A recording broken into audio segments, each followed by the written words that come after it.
Stevland Hardaway Morris, known professionally as Stevie Wonder, is an American singer-songwriter, musician, and record producer. He is credited as a pioneer and influenced by musicians across a range of genres that include R&B, pop, soul, gospel, funk, and jazz. A virtual one-man band, Wonder's use of synthesizers and other electronic musical instruments during the 1970s reshaped the conventions of contemporary R&B. He also helped drive such genres into the album era, crafting his LPs as cohesive and consistent, in addition to socially conscious statements with complex compositions. Blind since shortly after his birth, Wonder was a child prodigy who signed with Motown's Tamla label at the age of 11, where he was given the professional name Little Stevie Wonder. Wonder's single Fingertips was a No.1 hit on the Billboard Hot 100 in 1963, at the age of 13, making him the youngest artist ever to top the chart. Wonder's critical success was at its peak in the 1970s. His classic period began in 1972 with the releases of Music of My Mind and Talking Book, the latter featuring Superstition,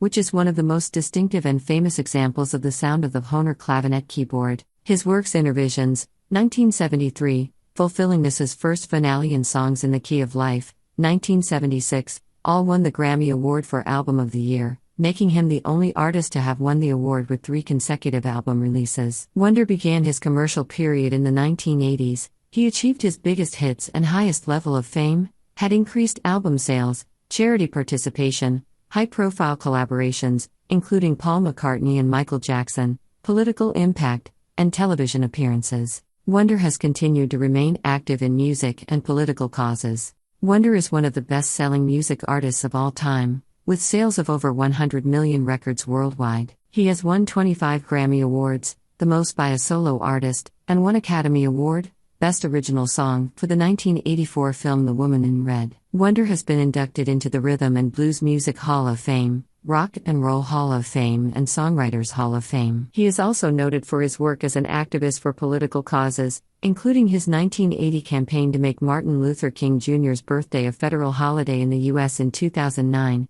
he was named a United Nations Messenger of Peace, and in 2014, he was honored with the Presidential Medal of Freedom. Wonder was born Stevland Hardaway Judkins in Saginaw, Michigan, on May 13, 1950, the third of 5 children born to Lula Mae Hardaway, and the second of Hardaway's 2 children with Calvin Judkins. He was born 6 weeks premature, a condition that, along with the oxygen-rich atmosphere in the hospital incubator, resulted in retinopathy of prematurity, a disease that aborts eye growth and often causes the retinas to detach, and that left him blind. When Wonder was 4, his mother divorced his father and moved with her 3 children to Detroit. Wonder attended Whitestone Baptist Church, where he sang in the choir and became a soloist at age 8. His mother later rekindled her relationship with her first child's father, whose surname was also coincidentally Hardaway, and changed her own name back to Lula Hardaway, going on to have 2 more children. He began playing instruments at an early age, including piano,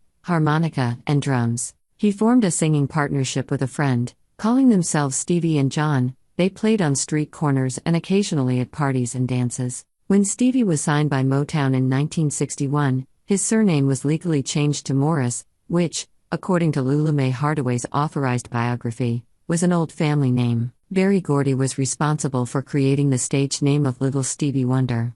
Wonder attended Fitzgerald Elementary School in Detroit. After his first album was released, The Jazz Soul of Little Stevie, 1962, he enrolled in Michigan School for the Blind in Lansing, Michigan. In 1961, at the age of 11, Wonder sang his own composition, Lonely Boy, to Ronnie White of the Miracles. 1718, White then took Wonder and his mother to an audition at Motown, where CEO Berry Gordy signed Wonder to Motown's Tamla label.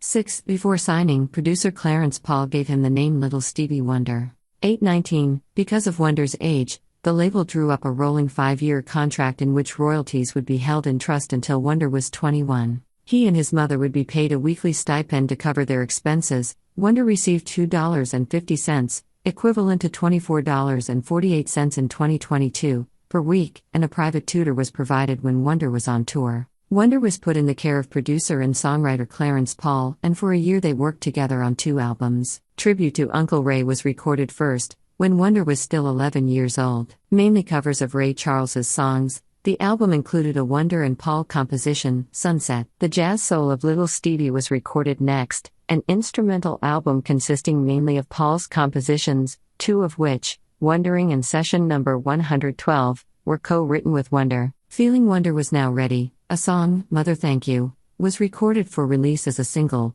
but then pulled and replaced by the Berry Gordy song I Call It Pretty Music, but the old people call it The Blues as his debut single released summer 1962. It almost broke into the Billboard 100, spending 1 week of August at 101. Two follow-up singles, Little Water Boy and Contract on Love, both had no success, and the two albums, released in reverse order of recording, The Jazz Soul of Little Stevie in September 1962 and Tribute to Uncle Ray in October 1962, also met with little success. At the end of 1962, when Wonder was 12 years old, he joined the Motortown Revue, touring the Chitlin circuit of theaters across America that accepted black artists. At the Regal Theater, Chicago, his 20-minute performance was recorded and released in May 1963 as the album recorded live, The 12-Year-Old Genius. A single, Fingertips, from the album was also released in May, and became a major hit. The song, featuring a confident and enthusiastic Wonder returning for a spontaneous encore that catches out the replacement bass player, who was heard to call out What Key? What Key? Was a no. One hit on the Billboard Hot 100 when Wonder was aged 13, making him the youngest artist ever to top the chart. The single was simultaneously no. 1 on the R&B chart, the first time that had occurred. His next few recordings, however, were not successful. His voice was changing as he got older, and some Motown executives were considering canceling his recording contract. During 1964, Wonder appeared in 2 films as himself, Muscle Beach Party and Bikini Beach, but these were not successful either. Sylvia Moy persuaded label owner Berry Gordy to give Wonder another chance. Dropping the little from his name, Moy and Wonder worked together to create the hit Uptight, Everything's Alright, and Wonder went on to have a number of other hits during the mid-1960s, including With a Child's Heart, and Blowin' in the Wind, a Bob Dylan song, co-sung by his mentor, producer Clarence Paul. He also began to work in the Motown songwriting department, composing songs both for himself and his label mates, including The Tears of a Clown, a no. 1 hit for Smokey Robinson and the Miracles. It was first released in 1967, mostly unnoticed as the last track of their Make It Happen LP, but eventually became a major success when re-released as a single in 1970, which prompted Robinson to reconsider his intention of leaving the group. In 1968, he recorded an album of instrumental soul/jazz tracks, mostly harmonica solos, under the title I've It's Red Now, which is Stevie Wonder spelled backward. The album failed to get much attention, and its only single, a cover of Burt Bacharach's and Hal David's Alfie, only reached number 66 on the U.S. pop charts and number 11 on the U.S. adult contemporary charts. Nonetheless, he managed to score several hits between 1967 and 1970 such as I Was Made to Love Her, For Once in My Life and Signed, Sealed, Delivered I'm Yours. A number of Wonder's early hits, including My Cherie Amour, I Was Made to Love Her, and Uptight, Everything's Alright, were co-written with Henry Cosby. The hit single Signed, Sealed, Delivered I'm Yours was his first ever self-produced song. Well guys, what are your thoughts? Do tell us. Thanks for watching.